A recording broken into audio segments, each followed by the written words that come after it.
सबहि से प्रीत लगैबू तबै सुख जीवन में पैबू। सबहि से प्रीत लगैबू तबै सुख जीवन में पैबू। सास मोरे देवी ससुर मोरे देवता। सास मोरे देवी ससुर मोरे देवता। एनहि से शीश झुकैबू तबै सुख जीवन में पैबू। एनहि से शीश झुकैबू तबै सुख जीवन में पैबू।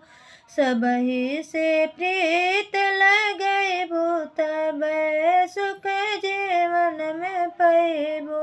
सबहि से प्रीत